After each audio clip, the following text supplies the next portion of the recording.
Hey, it's me, Dawson, and in this video I'm gonna explain 6 things that I wish I knew before coming to Japan. And I'm gonna do it with my friend, Rash. Hey What's guys, up, Rash? I'm Rashik from WQ. Nice Yeah. to meet you all.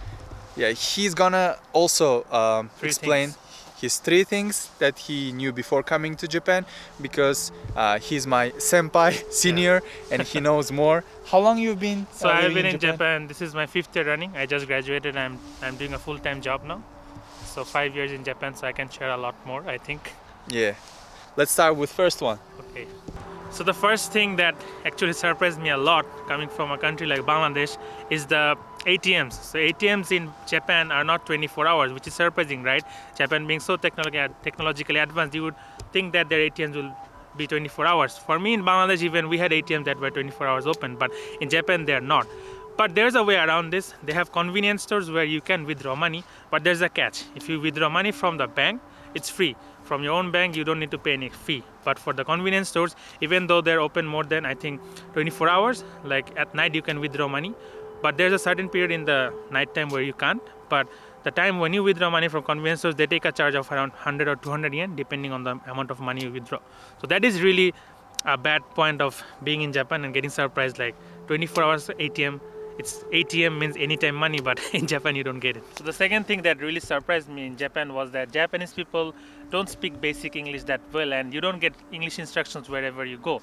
So coming from a country like Bangladesh, where even like the small street vendors speak a little bit of English, they understand a few words. But in Japan, when I go to big stores, even then, the people don't understand even basic English words. But what surprised me more was, for example, when I went to make my phone contract, I'm trying to get a SIM, and the explanation, the contract that you're going to sign that's going to bind you to a 2-year phone contract, it's all in Japanese. And which is surprising because you have an international customer, you should at least have the explanation in Japanese, even if you don't speak Japanese, even if you don't speak English. So it was really surprising for me when I had to sign a contract that I didn't know what it meant, and then I had to get into a contract of 2 years. So I would suggest if anyone's getting a phone contract or a house contract, you should be with someone who speaks Japanese so that you can know what's actually in the contract. So the third point that surprised me in Japan was that when you come here and you want to rent a house, it's a long process, but the one thing that surprised me was that there's a money called gift money, which is in Japanese, I think it's called rekikin.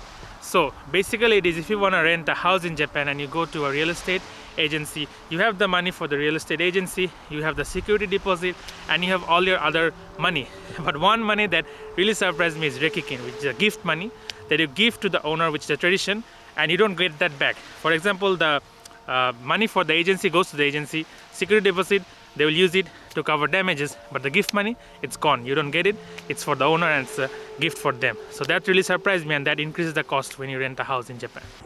And number 4 is cash.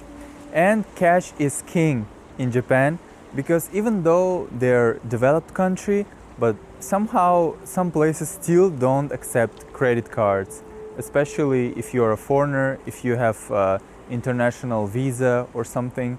So, some places still take only cash, so bring cash as much as you can, and all the time, at least you need to have some cash, maybe to pay a taxi or to in some local stores, you need to have some cash.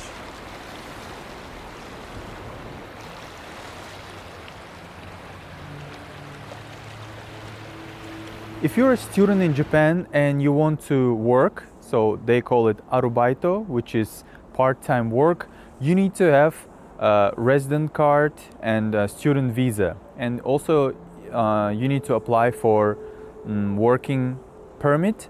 So not all places accept students, and it all depends on your visa, how many hours you can work in a week or a month. And it's actually very strict, so you need to be careful about that. Otherwise, you might face some problems in, customs where you enter or when you enter your own country. So that's why you need to be really careful about that. So check before you apply for a visa, which visa you have. If you have student visa, you might work 18 hours a week, for example, if you're a student when you have school days, and 40 or something about that when we have holidays, So it all depends on your visa. So you got to be really careful about that before coming to Japan. All right, last but not least are opportunities that you have in this country, but not only in Japan, but also in whole Asia. Because, you know, in developed countries, you might face the same thing for everybody. You go to college, then you do job hunting, then you got a job, and this circle continues. But if you look into the more things, and you can experience so many things, and I really suggest you to apply to some programs that you might find, not just teaching English to Japanese, but also just some cultural experiences, because the Japan is so much more than just the big city like Tokyo or Osaka. So you might find something that you really value, and I think it's the great place and great time to get this opportunity.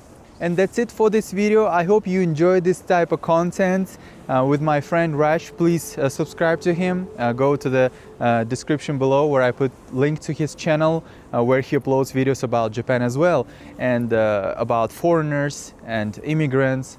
It's really interesting. So I hope you will like this, and please support my friend as well, and write in the comments what other things you might consider before coming to Japan. If you have any questions, please write them below in the comments below. I will be happy to answer them, and see you in the next one. Bye bye.